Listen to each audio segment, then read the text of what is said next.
The residents of Dale's Path were woken by desperate screams. As they peered from their bedroom windows, they saw a truly horrific sight. Wayne Trotter, their 30-year-old neighbour, was ablaze.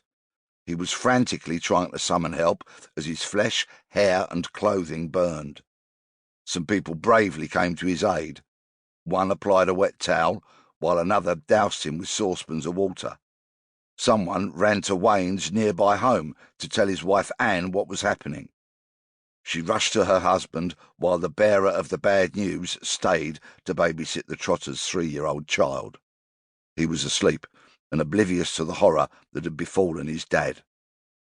As a trained nurse, Anne did all she could while the gathered crowd awaited the arrival of the emergency services.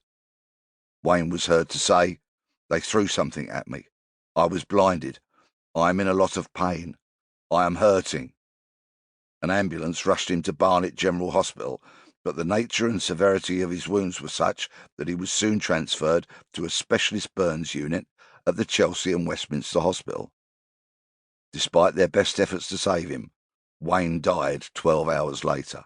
Situated 3 miles inside the London orbital motorway, the M25, is the Hertfordshire town of Boreham Wood.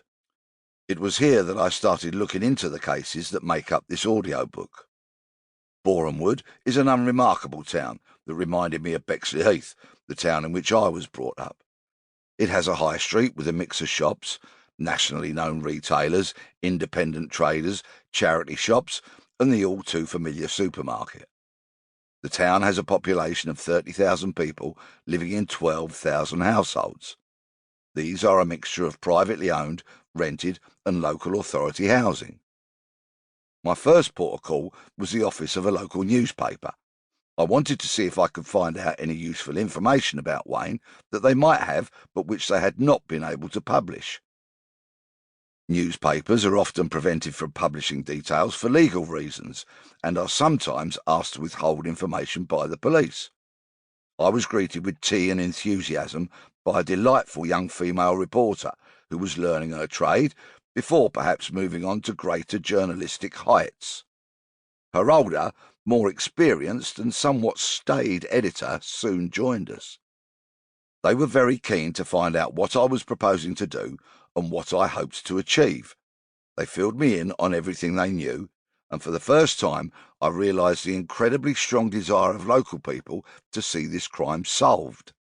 As I left, armed with some useful knowledge, I thanked them for their help and promised to keep them informed of my findings. Wayne and Anne enjoyed a happy marriage as far as I could establish. They were eagerly looking forward to the birth of their second child.